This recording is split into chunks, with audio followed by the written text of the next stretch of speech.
शिवजी द्वारा 10वें से लेकर 28वें योगेश्वर अवतारों का वर्णन। शिवजी कहते हैं, ब्राह्मण 10वें द्वापर में त्रिधामा नाम के मुनि व्यास होंगे। वे हिमालय के रमणीय शिखर पर्वतोत्तम भृगुतुंग पर निवास करेंगे। वहाँ भी मेरे श्रुति विदित 4 पुत्र होंगे। उनके नाम होंगे भृंग, बलबंधु, नरामित्र और तपोधन केतुश्रृंग। 11वें द्वापर में जब त्रिव्रत नामक व्यास होंगे, तब मैं कलयुग में गंगा द्वार में तप नाम से प्रकट होऊंगा। वहाँ भी मेरे लंबोदर, लंबाक्ष, केशलंब और प्रलंबक नामक 4 दृढ़व्रती पुत्र होंगे। 12वीं चतुर्युगी के द्वापर युग में शत तेजा नाम के वेदव्यास होंगे। उस समय में द्वापर के समाप्त होने पर कलयुग में हेमकंचुक में जाकर अत्रि नाम से अवतार लूंगा और व्यास की सहायता के लिए निवृत्ति मार्ग को प्रतिष्ठित करूंगा। महामुने, वहां भी मेरे सर्वज्ञ, समबुद्धि, साध्य और शर्व नामक 4 उत्तम योगी पुत्र होंगे। 13वें द्वापर युग में जब धर्म स्वरूप नारायण व्यास होंगे, तब मैं पर्वत श्रेष्ठ गंधमाद नगर बालखिल्याश्रम में महामुनि बलि नाम से उत्पन्न होऊंगा। वहां भी मेरे सुदामा, काश्यप, वशिष्ठ और विरजा नामक 4 सुंदर पुत्र होंगे। 14वीं चतुर्युगी के द्वापर में जब रक्ष नामक व्यास होंगे, उस समय मैं अंगिरा के वंश में गौतम नाम से उत्पन्न होऊंगा। उस कलयुग में भी अत्रि, वशद, श्रवण और शनविस्कट और मेरे पुत्र होंगे। 15वें द्वापर में जब त्रयारुणी व्यास होंगे, उस समय में हिमालय के पृष्ठभाग में स्थित वेदशीर्ष नामक पर्वत पर सरस्वती के उत्तर तट का आश्रय ले वेदशिरा नाम से अवतार ग्रहण करूंगा।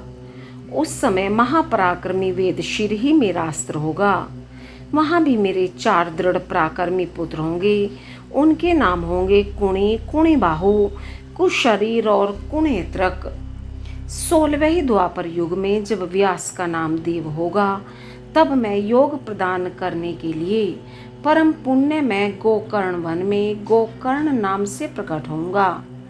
वहाँ भी मेरे काश्यप, उष्णा, च्यवन और बृहस्पति नामक 4 पुत्र होंगे। मैं जल के समान निर्मल और योगी होंगे तथा उसी मार्ग के आश्रय से शिवलोक को प्राप्त हो जाएंगे।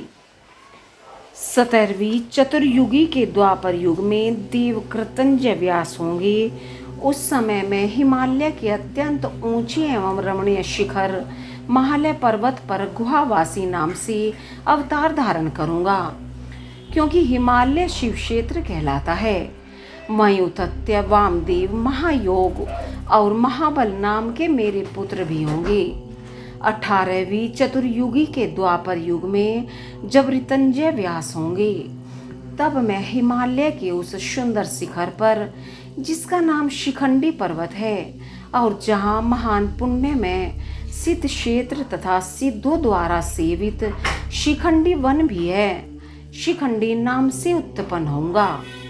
वहाँ भी वाचः श्रवा, रुचिक, श्यावास्य और यतीश्वर नामक मेरे 4 तपस्वी पुत्र होंगे। 19वें द्वापर में महामुनि भरद्वाज व्यास होंगे। उस समय भी मैं हिमालय के शिखर पर माली नाम से उत्पन्न होऊंगा और मेरे सिर पर लंबी लंबी जटाएं होंगी। वहाँ भी मेरे सागर से गंभीर स्वभाव वाले हिरण्यनामा, कौसल्य, लोकाक्षी और प्रधिमी नामक पुत्र होंगे। 20वीं चतुर्युगी के द्वापर में होने वाले व्यास का नाम गौतम होगा। तब मैं भी हिमवान के पृष्ठभाग में स्थित पर्वत श्रेष्ठ अट्टाहस पर, जो सदा देवता, मनुष्य, यक्षेंद्र, सिद्ध और चारणों द्वारा अधिष्ठित रहता है, अट्टाहस नाम से अवतार धारण करूंगा। उस युग के मनुष्य अट्टाहस के प्रेमी होंगे। उस समय भी मेरे उत्तम योग संपन्न 4 पुत्र होंगे। उनके नाम होंगे सुमंत, बर्बरी, विद्वान कबंध और कुणिकंधर। 21वें द्वापर युग में जब वाचाश्रवा नाम के व्यास होंगे, तब मैं दारुक नाम से प्रकट होऊंगा। इसलिए उस शुभ स्थान का नाम दारुवन पड़ जाएगा। वहां भी मेरे प्लक्ष, दारभयणी, केतुमान तथा गौतम नाम के 4 परम योगी पुत्र उत्पन्न होंगे।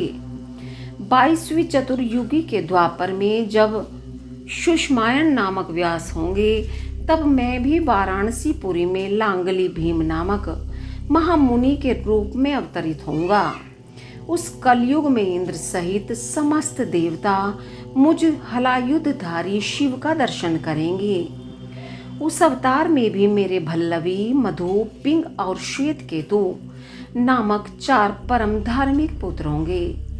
23वीं चतुर्युगी में जब तृण बिंदु मुनि व्यास होंगे, तब मैं सुंदर कालिंजर गिरी पर श्वेत नाम से प्रकट होऊंगा। वहां भी मेरे उशीक, बृहदश्व, देवल और कवि नाम से प्रसिद्ध 4 तपस्वी पुत्र होंगे। 24वीं चतुर्युगी में जब ऐश्वर्यशाली यक्ष व्यास होंगे, तब उस युग में मैं नैमिष क्षेत्र में शूली नामक महायोगी होकर उत्पन्न होऊंगा। उस युग में भी मेरे 4 तपस्वी शिष्य होंगे। उनके नाम होंगे शालिहोत्र, अग्निवेश, युवनाश्व और शरद्वसु। 25वें द्वापर में जब व्यास शक्ति नाम से प्रसिद्ध होंगे, तब मैं भी प्रभावशाली एवं दंडधारी महायोगी के रूप में प्रकट होऊंगा। मेरा नाम मुंडीश्वर होगा। उस अवतार में भी छगल, कुंडकर्ण, कुंभांड और प्रवाहक मेरे तपस्वी शिष्य होंगे। 26वें द्वापर में जब व्यास का नाम पराशर होगा, तब मैं भद्रवट नामक नगर में सहिष्णु नाम से अवतार लूंगा। उस समय भी उलूक, विद्युत, शंभुक और आश्वलायन नाम वाले 4 तपस्वी शिष्य होंगे।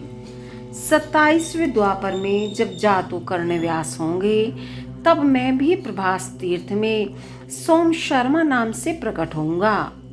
वहां भी अक्षपाद, कुमार, उलूक और वत्स नाम से प्रसिद्ध मेरे 4 तपस्वी शिष्य होंगे। 28वें द्वापर में जब भगवान श्री हरि पराशर के पुत्र रूप में द्वैपायन नामक व्यास होंगे, तब पुरुषोत्तम श्री कृष्ण अपने छठे अंश से वसुदेव के श्रेष्ठ पुत्र के रूप में उत्पन्न होकर वासुदेव कहलाएंगे। उसी समय योगात्मा में भी लोगों को आश्चर्य में डालने के लिए योग माया के प्रभाव से ब्रह्मचारी का शरीर धारण करके प्रकट होऊंगा। फिर शमशान भूमि में मृतक रूप से पड़े हुए अविच्छिन्न शरीर को देखकर मैं ब्राह्मणों के हित साधन के लिए योग माया के आश्रय से उसमें घुस जाऊंगा और फिर तुम्हारे तथा विष्णु के साथ मेरुगिर की पुण्यमयी दिव्य गुहा में प्रवेश करूंगा। ब्राह्मण वहां मेरा नाम लकुली होगा। इस प्रकार मेरा यह कायावतार उत्कृष्ट शीत क्षेत्र कहलाएगा और यह जब तक पृथ्वी कायम रहेगी तब तक लोक में परम विख्यात रहेगा। उस अवतार में भी मेरे 4 तपस्वी शिष्य होंगे। उनके नाम कुशिक, गर्ग, मित्र और पौरुष्य होंगे। वे वेदों के पारगामी उद्रवरेता ब्राह्मण योगी होंगे और माहेश्वर योग को प्राप्त करके शिवलोक को चले जाएंगे।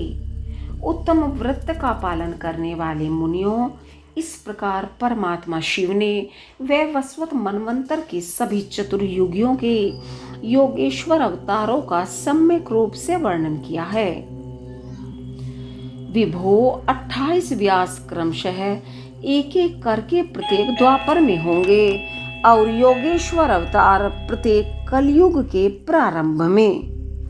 योगेश्वर अवतार के साथ उनके 4 अविनाशी शिष्य भी होंगे जो महान शिव भक्त और योग मार्ग की वृद्धि करने वाले होंगे। इन पशुपति के शिष्यों के शरीरों पर भस्म रमी रहेगी, ललाट त्रिपुंड से सुशोभित रहेगा और रुद्राक्ष की माला ही इनका आभूषण होगा। ये सभी शिष्य धर्मपरायण, वेद वेदांग के पारगामी विद्वान और सदा बाहर भीतर से लिंगार्चन में तत्पर रहने वाले होंगे। ये शिव जी में भक्ति रखकर योग पूर्वक ध्यान में निष्ठा रखने वाले और जितेंद्रिय होंगे। विद्वानों ने इनकी संख्या 112 बतलाई है। इस प्रकार मैंने 28 युगों के क्रम से मनु से लेकर कृष्णावतार पर्यंत सभी अवतारों के लक्षणों का वर्णन कर लिया। जब श्रुति समूहों का वेदांत के रूप में प्रयोग होगा तब उस कल्प में कृष्ण द्वैपायन व्यास होंगे। यो महेश्वर ने ब्रह्मा जी पर अनुग्रह करके योगेश्वर अवतारों का वर्णन किया और फिर वे देवेश्वर उनकी ओर दृष्टिपात करके वहीं अंतर्ध्यान हो गए।